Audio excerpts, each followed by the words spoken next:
Before we talk about some methods to improve osteoporosis, if you haven't already seen our video on the truth about osteoporosis and osteoporosis mistakes, pause this video and go down to the description below and click on the link to watch those videos first, or some of these steps to improve the issues might not make as much sense.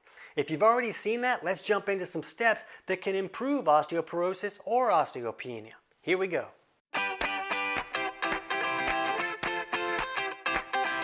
TC Hale is not a doctor and does not claim to be a doctor or licensed in any type of medical field. Don't be an idiot and use anything heard on the show as medical advice. This information should be used for educational purposes only, and you should contact your doctor for any medical advice. Now get off me. So if this problem really is being created by your body having to basically rob from itself and steal like minerals and nutrients from your tissues and bones, then the number one most important step to take to create any type of improvement is to correct any digestive malfunctions. It's the most crucial aspect. So if you don't know how to do that, my book Kick Your Fat in the Nuts, chapter 3 and 4, walk you through how to figure out which aspects of digestion are not working correctly, and if so, what steps you can take to improve those. And the book is available on Amazon, but I'm going to put a link in the description below this video where you can get the whole thing totally for free. And that'll walk you through that process. But you really have to be able to get that sizzle going in your digestion so you can bust the food apart and pull all the nutrients out of that food. You know, another step that you could take is to bring in more easy to assimilate nutrients by drinking things like bone broth. Bone broth is really easy to access all those great nutrients in there because it's in a liquid form. You don't really have to digest it. You know, a lot of people see success also using like grass-fed organ meat pills, like grass-fed liver pills. The liver contains a lot of nutrients that are hard to access from other places, and if you like to eat liver, that can be great, but liver can be a little bit harder to break down if your digestion isn't working correctly. So sometimes a grass-fed liver pill can be a great help to give you a boost in nutrients that might be harder to get from other sources. And one thing that can go along with this digestion and bringing in more resources is to do some type of resistance workout. And we hear a lot about lifting weights and how it can be beneficial for the bones, all that impact kind of stuff and the resistance stuff. And I believe that this is 100% true.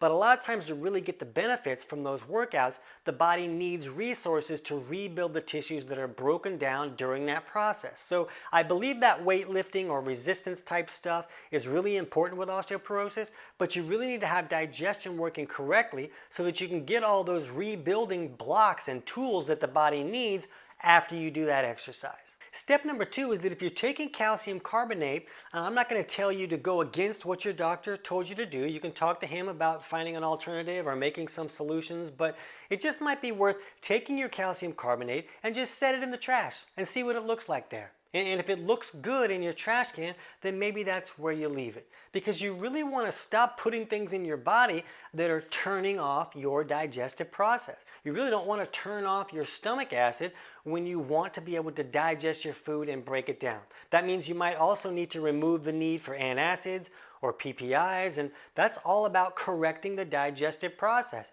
I've even heard from clients that have had doctors tell them, hey, you need more calcium, so just chew on these antacids that have calcium in them. You can get your calcium that way. So they're basically telling people to, even when they don't have digestive symptoms, just go ahead and turn off your digestion more so you can get the calcium that's in that tablet. So sometimes we really have to figure out some things for ourselves when the information that's out there is kind of helping us make things worse. Now, step number 3 would be if you're consuming too many carbohydrates, sugars, or liquid sugars, you really want to bring that down. I'm not saying you need to get rid of all of it, but you want to reduce these huge sugar spikes and huge insulin spikes, because when sugar goes really high like that, then more calcium is going to want to follow that sugar, and the calcium is going to leave the tissues in places where it really needs to be, the places that you want it to be. So we like to see people eat more medium carb foods. So maybe they lose the things like the breads and the potatoes and the rice, and they replace a lot of those meals with medium carb foods like a sweet potato or butternut squash or Brussels sprouts. And that doesn't mean you have to do this for every meal, but the more meals that you can bring those carbs down to a reasonable level, then the less calcium you're going to be pulling out of the places where it really needs to be. And that means that you may need to correct any cravings that you're having. If you're having cravings, it can be really hard to reduce those carbohydrates. So we'll put a link below this video in the description on our video for how to correct cravings. And the great news is that you can. You can improve your cravings if you correct the malfunctions that are going on that are creating them.